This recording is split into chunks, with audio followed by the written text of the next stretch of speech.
Well, hello and welcome to the latest episode, the latest edition of Tim Scott Uncancelled with me, Tim Scott, and you're very welcome. Great to have you with us, whoever you are, wherever you are, or however you are watching. And talking of however you can watch, one great place to find us is if you go to YouTube and in the search box, you type in Unprecedented TV, as you can see there in the top corner. And that's where you can find Tim Scott Uncancelled and some of the other great shows that we have here on Unprecedented TV. And if you can give us a cheeky follow or a subscribe, that would be so much the better. So, yeah, thanks for joining and good to have you with us and have your company. So the program goes on, and the format, as ever, is you get a few comments from me first, and then we have a guest, and I'm really excited about our guest. Actually, we have great guests, but today we have all the way from Sydney, Australia. He'll be joining us in a few minutes' time. Jammal, political commentator and head of Turning Point Australia. He's got up suitably early in the morning to come on Tim Scott Uncancelled. So we're really looking forward to hearing from him.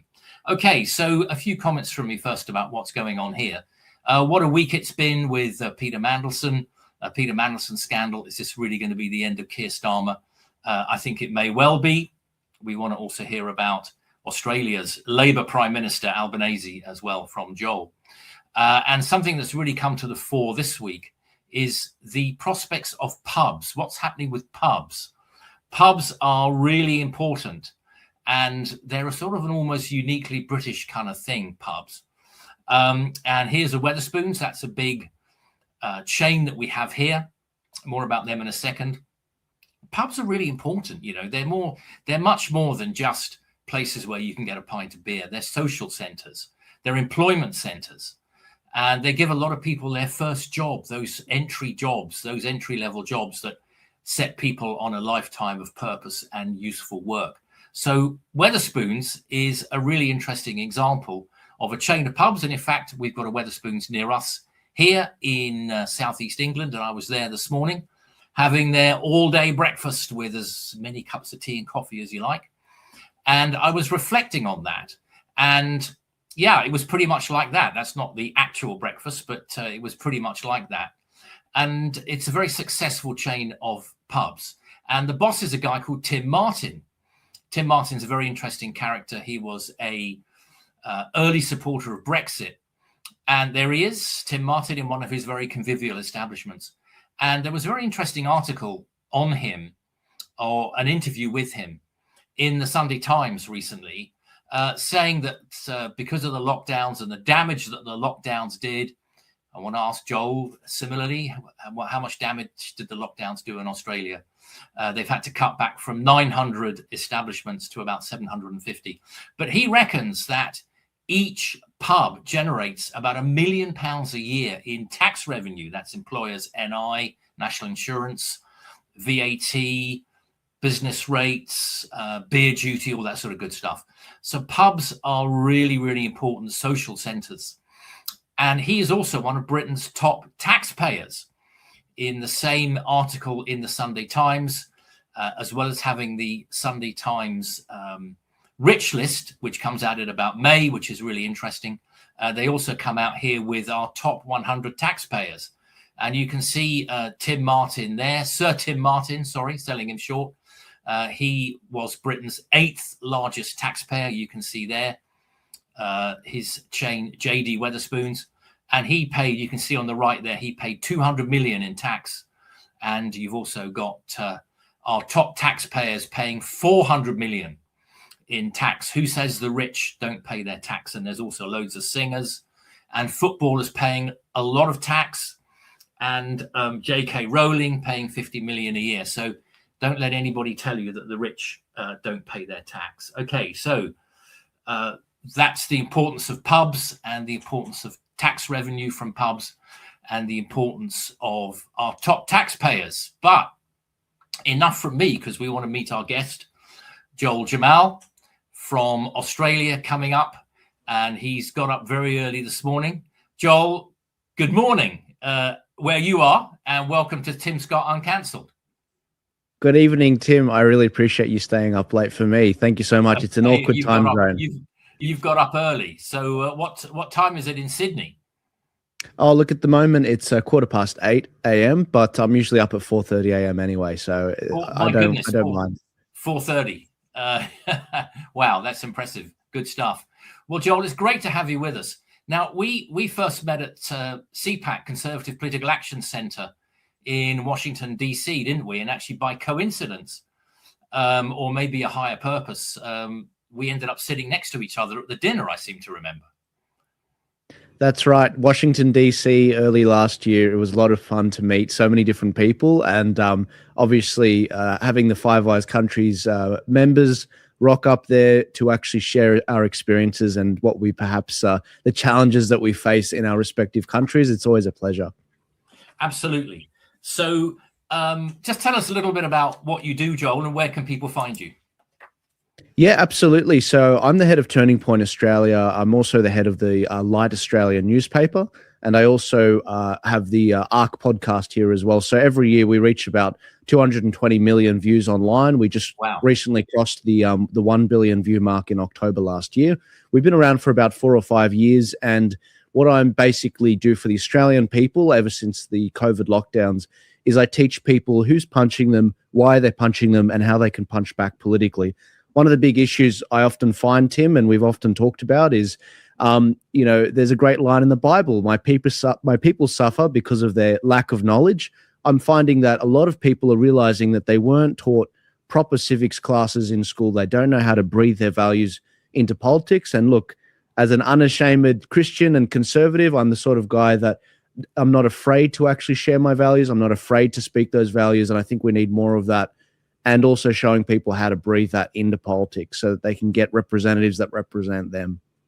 Very interesting, Joel. Where there is no vision, the people perish. I think those are things that we're both familiar with. Okay, good stuff. So I think, Joel, you've recently had Australia Day, haven't you? That's right. Yeah. How's Australia Day been going? Yeah, it was a huge success this year. You know, it was one of the most recent Australia Days that I've actually remember being a significant one for the last 5 years. We had enormous protests in the street. We had festivals. We had people draping themselves in the Australian flag. People were putting Australian flags all over bridges, a bit like in the UK, how you guys had the basically hoist the colours movement. We've been having that in Australia as well, and it's been a big 4-month lead up to January 26th. But we have actually deemed January Australia Month. So we wanted to have a whole month to celebrate Australia and everything that we're proud of as a country. Well, Joel, as I think you know, I was born in Australia in a little mining town on Tasmania called Queenstown. Okay, but also I'm aware, so I have a great fondness for Australia, and I'm very interested in this whole Cairns thing and some of the parallels between Britain and Australia that we can talk about. And it was great to have lunch with you when you were over in London recently. But also, Joel, not everybody appreciates Australia Day, do they? No, we have these Invasion Day protests, which I'm a bit perplexed by because we're in the middle of an invasion with mass immigration in Australia. They don't protest against that, but they protest against the Invasion Day. You know, Australia's Aboriginal, the sovereignty was never ceded. A lot of people, they don't realize that Australia was actually conquered. These people were adopted into the Constitution. They're no longer a part of like a sovereign tribe anymore. They've been adopted into Australia and they've become a part of our history as a result. But no, look, every year this happens. You get the usual suspects that come out. Anyone, any Tom, Dick and Harry that hates Australia has a gripe with Australia, wants to tear Australia down. The communists, the Marxists, the most radical of Islamists, they all come out on that day in particular to come out and basically they wear the Aboriginal flag, they drape themselves in it as a cover, but be under no illusions. There are many Aboriginal Australians that actually are proud of this country. They look back at our history. It is what it is. But look, that's just like anyone over a country that's 300 years old. There's going to be good, the bad, and the ugly. Yeah. Now, Joel, you've got Middle Eastern heritage yourself, haven't you? That's right. Yeah, I come from a long line of Middle Eastern Christians. On my mum's side, she was a Lebanese Maronite Catholic, and my dad was a Syrian Orthodox Christian. And my grandfather came to Australia in the late 60s, and we've never looked back since. Yeah, good stuff. So you've really embraced what Australia has to offer. That's right. Yeah, I went to the King's School in Sydney, so I have quite an affinity with British culture and British military culture, especially. Yeah. It has the oldest. It's actually connected to the King's College in the UK. Yeah. And I was a proud cadet under officer in the cadet corps there, which is the sword behind me, which we used to march with. Good stuff. And you might see the statue here. Yeah, I could see that. I saw that before. Yeah, I love it. I think it's critical for any young man in today's day and age to understand the strength of their arms, to understand the strength of their body, to actually have that military discipline instilled into them, and to actually work out how to lead their peers in a way that is becoming of a leader. So I really enjoyed my schooling. Good stuff. Joel, let me just jump ahead a bit, because I wanted to get this bit in, seeing as we're briefly dwelling on military matters. I noticed recently you were talking about Australia as a military ally of the USA. And of course, you guys sent troops to Vietnam, a conflict we stayed out of, probably rightly, actually, but I think you guys did the right thing. And my wife and I, we had a fantastic holiday to Southern Africa, and we were on holiday in Botswana. And it was my absolute privilege to meet a 78-year-old Australian, Major Stuart Penny, retired, of course, at 78. And not only had he served in Vietnam, he had been a young lieutenant and platoon commander in Vietnam, but his unit, 6 RAR, 6th Battalion, the Royal Australian Regiment, was the unit at the Battle of Long Tan in 1966. And he was quite involved in that, and one of their subunits, out of 90 men, they had 20 killed and 20 wounded. And if anyone's interested in that, there's a fantastic film called, relatively recent film. You'll also find the Battle of Long Tan on YouTube, and there's a fantastic, relatively recent film called Danger Close, which relates to some of the artillery strikes that they had to call in to stop themselves being overrun. Anyway, it was an absolute privilege to meet Stuart Penny, Joel, and a reminder of the Anzac forces that, you know, and there were New Zealand troops there as well in their camp, and a great reminder of the contribution of the Anzacs over the years. Yeah. No, look, for better or worse, when it comes to what's going on with the American and Australian alliance, it does go back to the Battle of Coral Sea. A lot of Australians, they did fight for the UK, for the motherland. They did fight to try and preserve the motherland. And when it came to what happened with the middle of World War II, Japan ended up basically being a significant threat to Australia, to the point that we were really worried about being invaded. Things got so dire, we drew a whole line across Australia to basically give the northern half to the Japanese in a surrender. But no, the Battle of the Coral Sea was a real turning point for the country with regards to the U.S. general, who's was it MacArthur, whose name escapes me, essentially, that he was in the Pacific, and this basically really was a pivot in Australian foreign policy, where we really did start to talk about how we could be closer to America. Yeah. And ever since, you know, for better or worse, Australia has been in every war with the Americans side by side, for better or worse. And we've been fighting and shared blood, sweat, and tears together.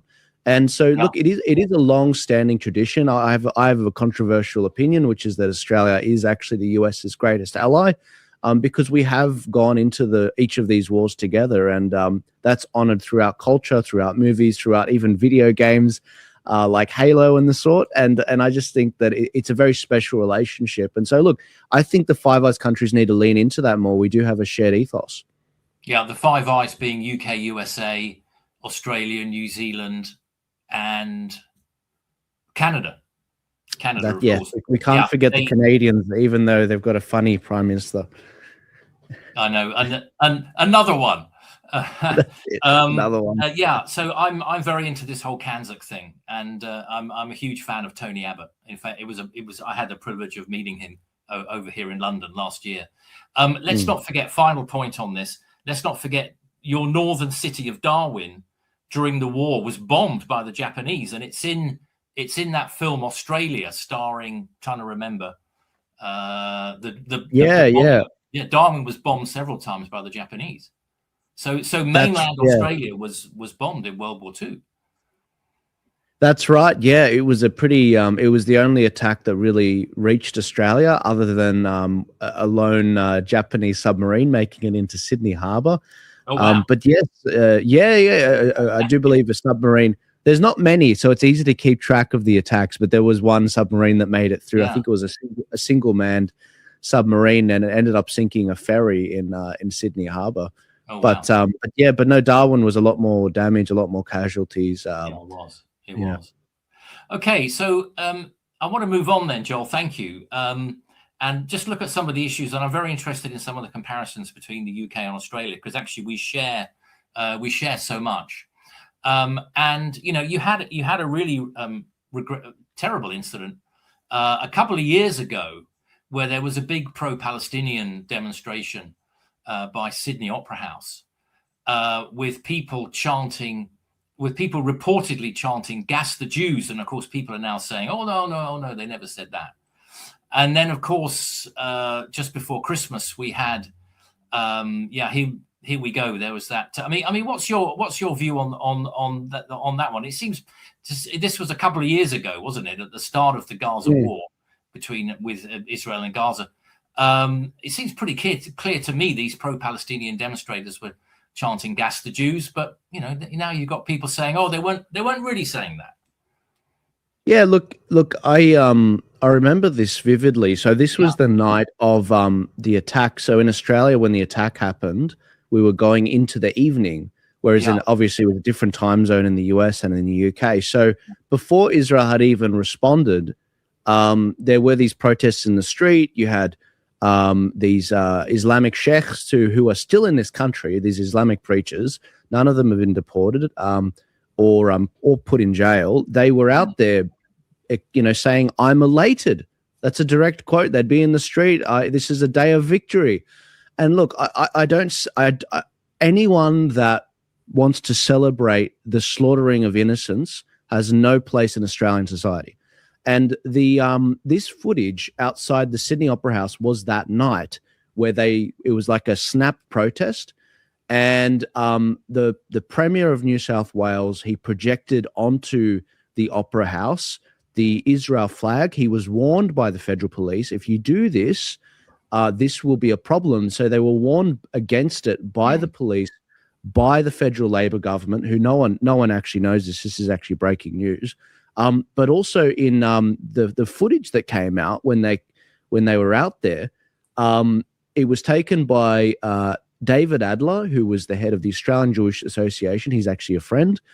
And yes, what you can appear to see is people saying "Gas the Jews." However, when I've asked people that were at that protest, there are a number of, believe it or not, government employees that were at that protest, but there were also other people in the Muslim community that I spoke to. One girl I spoke to that knew people there was Syrian girl. She was saying they weren't saying "Gas the Jews," they were saying "Where's the Jews?" Because now look, guys, this is disputed. I don't know. The police have come out and said, look, they were saying "Where's the Jews?" not "Gas the Jews." I don't know what the truth is. It sounds like "Gas the Jews," but when I pushed back on Syrian guy, I said, but I don't understand. What do you mean? They weren't saying "Gas the Jews." They were saying "Where's the Jews?" And she was saying, well, what happened was the police tried to shut down these protesters when they arrived at the Opera House. So they said to the protesters, the police said to the protesters, those with the mics, "You can't do this because you're basically scaring off Jewish people. You're not making them feel welcome," which then prompted the chant, "Where are the Jews?" They're like, there are no Jews here, basically. Who are we keeping away? But look, this is not good stuff for Australia. Most average Australians look at this and they're just perplexed. This is a conflict that's 14,000 kilometers away. Yeah. We're not the police of the world. We're very relaxed. My grandfather, my parents, when they came to this country, they left their bag of old gripes where they came from. They adopted the Australian set of values. We celebrate Australia. We're adopted into this country. I'm an adopted Australian son, and we respect the host. But the idea that we're going to import our foreign conflicts, if everyone did that, we wouldn't have time to actually make Australia great again. And so I have a very simple philosophy, and most Australians agree with this, which is leave those conflicts overseas. We don't want to see you celebrating the death of innocents overseas. And we've got to focus on Australia. We have similar problems here, Joel. We have overseas conflicts being played out on the streets of London and other cities. And final comment on this, because we must move on, is that people can look this up. Just go to YouTube and look it up, and just take your own view on what was said. It does appear to be disputed. It sounded to me like that's the Jews, although I don't want to be unfair. I thought so. Look, I thought so too. I thought so too, but so I don't know. Yeah, but again, our word for it. Just look it up and listen, people. And there were the same here. There were people outside the Israeli embassy in London that the night that Hamas attacked into Israel hadn't even done anything, and there were people out in the streets, frankly celebrating. But look, let's move on, and I want to talk about the Bondi massacre now. Before Christmas, Joel. Now you said on your Twitter account that you said the anger over it is palpable in Australia. What did you mean by that? Yeah, so look, the Australian people feel that they have been essentially clamped down on the last 5 years with you can't move without the government knowing about it. They have all your data. They have existing legislation. You can't get a gun. We have very good gun laws in this country already. We've had them for 30 years unchanged. The idea that this man and his father were on ACO watch lists, our CIA was watch list, our intelligence agencies, and the idea that they were actually allowed to purchase a gun, even though they knew that they had associations with ISIS for a number of years now. Consecutive governments in New South Wales, in my state, rejected under the Liberal Party, the Conservative Party in Australia. They rejected the father's request for a gun multiple times. But the moment the Labor government came in under Chris Minns in 2023, they approved a gun to them. These men were traveling to the Philippines. They may have been receiving training from ISIS camps. We don't know. And the investigation's still ongoing. The idea now that the government's passing more laws, which, by the way, wouldn't prevent the shooting. They said, you can't purchase more than 10 guns. These guys had 5 guns. So that's under that threshold. The idea that the surveillance state didn't work, it's like, well, why am I giving up my freedom then? It's just going to be the law-abiding citizens that follow these laws. And so I get very frustrated when I look at what's happened. And the anger is palpable because for a number of years now, a little over 2.5 years now, we've witnessed the fact that the government has been turning a blind eye to its own electorates that are heavily Islamic, especially in Western Sydney and Western Melbourne. And there are radical Islamists in these countries, in these electorates, that are basically pushing the discussion in a way that is making things worse in this country. Now, look, this isn't an anti-Muslim thing. You just can't celebrate, you can't talk about in your sermons, and legitimize political acts of violence. You just can't do it. That is terrorism. You should be deported. And if you're an Australian citizen, you should be locked up. You're not allowed to do that because that is not the Australian way of life. That's not normal. And look, we threaten the stability of our society if we don't clamp down on this. And so the idea that the government didn't use the existing laws in the books, that is why the anger is palpable. That is why Anthony Albanese has been heckled every time he goes to one of these vigils. He doesn't show his face at these funerals. And so, no, look, the Prime Minister is really facing a big backlash. And I think that's why the polls look the way that they do. And our Conservative Party is doing no better.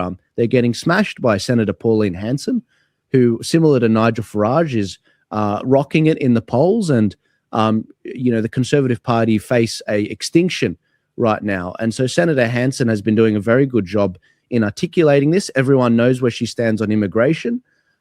This man's father, Naveed, you can see in that photo, His father came on a student visa in the late 90s and essentially was allowed to get a gun even though his son was on ISIS watch lists. I mean, on ACO watch lists associated with ISIS. So, look, there's significant problems with this. And over the last 2 years, I've witnessed the government cancel visas of a number of right-wing speakers like Posey Parker from the UK, like Jordan Peterson, like Novak Djokovic, like a number of Israeli ministers coming to Australia, like Candace Owens. They only cancelled her visa last year. It's like, well, you mean to tell me you've been more focused on that and Nazis, supposed Nazis and right-wing extremists, but you couldn't go after these Islamic extremists? Maybe it's because you've got heavily Muslim areas that won't let you actually do this sort of stuff. And again, we haven't had one Islamic preacher on a visa deported or locked up, not one, which is ridiculous. Yeah, it's interesting, isn't it? The parallels, Joel, between Britain and the UK. You know, we've both got an unpopular Labour government. Starmer here seems to be out. I think it's only a matter of time before he goes.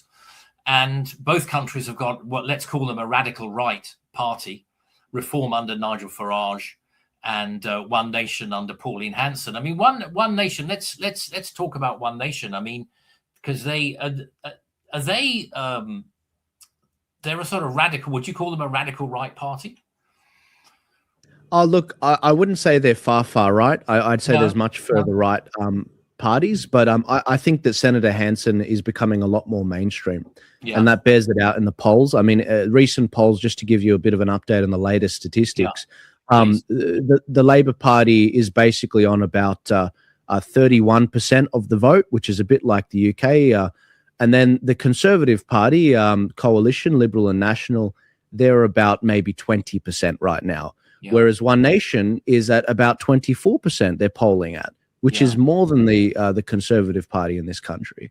And so this is a significant shakeup, similar to the UK. We're a little bit behind you guys. We are still building a lot of our infrastructure, and Senator Hanson, a bit like Nigel Farage, only has a beachhead in government, but there are ministers that are defecting to her from the Conservative Party, members that have a good track record. Yeah, same here.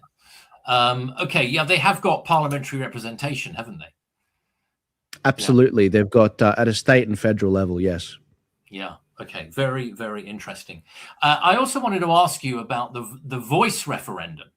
Now, just for people who haven't heard about that, I mean, we had the Brexit referendum here.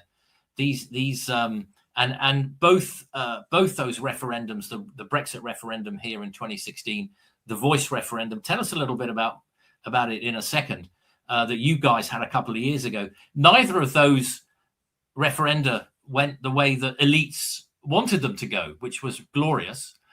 Just briefly tell us a little bit about the voice referendum and how that went for people who maybe haven't heard of it. Sure. So generally speaking, this was basically to add almost like a new high court to Australia, a consultative body that was supposedly to speak up on Aboriginal issues. Now, the problem with this particular issue, this was about closing the gap between Aboriginal people and average Australians. The problem with this issue is even the Black sovereignty movement didn't want this. A lot of Indigenous people didn't want this. And the reason for that is, and a lot of Australians rejected this, 60 to 70% of them rejected this, because there was no detail. We didn't know who was going to make up this particular body. We didn't know how they were going to be elected. We didn't know what powers they would have. All of this detail, this blank check, would be filled in after it was signed, basically. And it was a completely dangerous proposal. I'm glad that the no vote ended up triumphing. It was 100% a populist moment for Australia, very similar to the UK. And because we have mandatory voting, it was a larger margin than what you guys had in the UK. You guys had about 51.5% voted against, basically, you voted to leave the European Union. Whereas in Australia, it was 60 to 70% of our country voted to actually reject the voice to the parliament. And so all the big banks, all the unions, all the media, even, Coles and Woolworths, the biggest corporations, they all donated about $100 million to this thing. On top of that, the Electoral Commission in Australia, basically put $250 million towards education campaigns and running this referendum as well, which was definitely lopsided in educating the public. It was a completely substandard. Whereas the no side to this proposal, as the underdogs, it was a truly David versus Goliath situation. We had about $20 million in total. And so it was an enormous triumph. It was a victory for the little people, as Nigel Farage would say, and he donned it as Australia's Brexit moment. And it was just a very great breath of fresh air, because in the past we've had the same-sex marriage proposals and votes and whatever, and we've lost those because of the manner in which those were conducted and framed. It was just great to see that the entire nation, every state, rejected this proposal, and the Northern Territory rejected this proposal, which is where a lot of Aboriginal people live. I'll bet you Canberra voted for it. They did. They were the only place to vote for it, the Australian Capital Territory. Everyone who's on the government payroll, of course. Well, I'll tell you what, Tim, just so you know, anywhere from $8 billion to $40 billion every year, which is almost the size of our defense budget, goes towards trying to close this gap between Aboriginal Australians and average Australians. Where does that money go? One of the reasons why so many Aboriginal people voted against this proposal is the fact that they actually didn't like that they were ceding their sovereignty, because you need to understand, there's 300 different tribes. They didn't want one voice. They liked having their own voice, like a democracy. And the other thing is they're just asking the question, where is the $40 billion going? It's going to consultants. It's going to planners. It's going to lawyers in Canberra. It's not going to people that actually need it in rural Australia, in these communities. And so there's been an enormous call for accountability and audit of this money, rather than giving the government more power. Yeah, good stuff. Okay, it was a great moment, and a bit like the Brexit referendum here. Okay, we're just going to take a short break whilst we find out more about some of the great shows that you can get here on Unprecedented TV.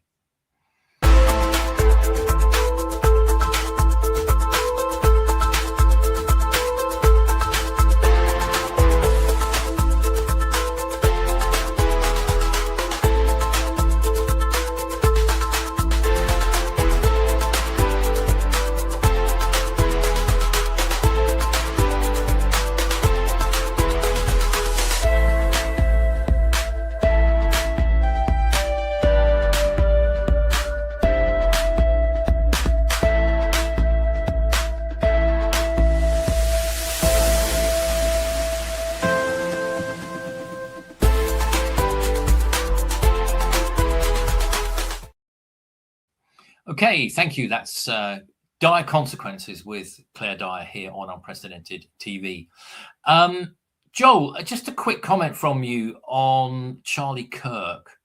I know you didn't meet him face to face, but you were on a call or two with him, and you were trying to get him to come over to Australia. Do you just want to give us a quick comment on Charlie and his murder? Yeah, look, I think it's a reminder that life is precious. It's that, any moment could end any time. So hold your family close. But we are entering enormously dangerous times. When it comes to Charlie and his work, it was phenomenal. It was the fact that he could engage in respectful debate. You could genuinely say when he chatted with someone, he wanted the best for them and hold their hand to win the debate fair and square. And so I really did. He was a true lover of the battle of ideas, and he's sorely missed. We were really very much hoping to bring him out to Australia. And look, we're focused on making sure that we can continue his legacy in Australia, because he was a true believer in the Turning Point brand being an international brand that actually helped people breathe their values into politics. And so, look, Charlie's very much missed. In particular, this week, I've been missing him a lot. Yeah. Especially with the Epstein files coming out.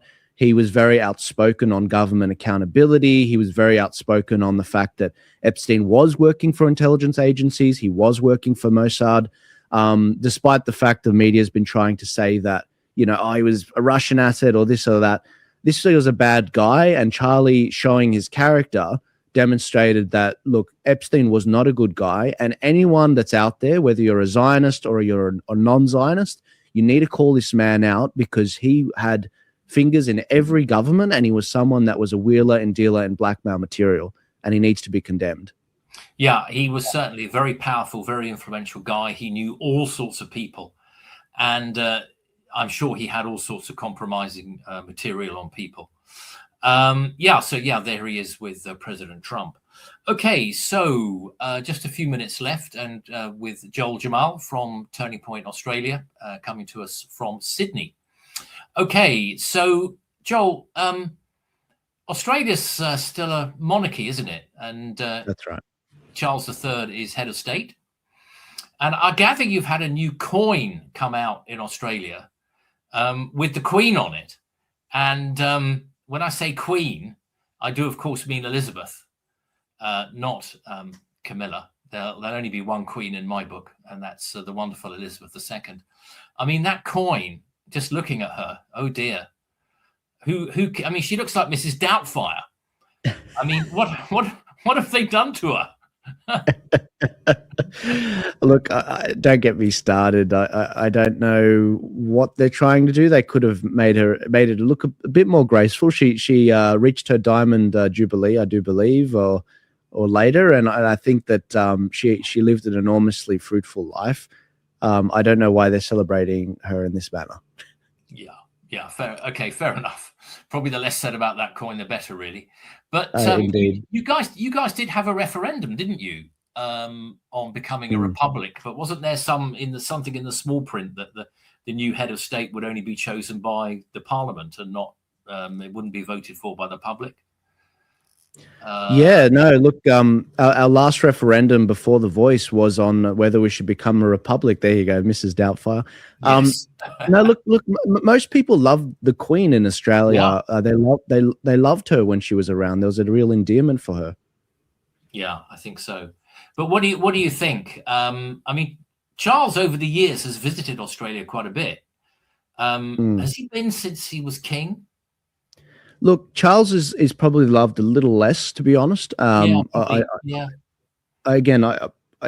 not sure why, but I just think the Queen had a lot longer to grow on us, and I think she was very graceful. She performed the duties of the office very of the crown very respectfully, and she would never step out of line and talk about really anything. Do you like Nigel Farage? She won't really say anything. Do you agree with the climate proposal?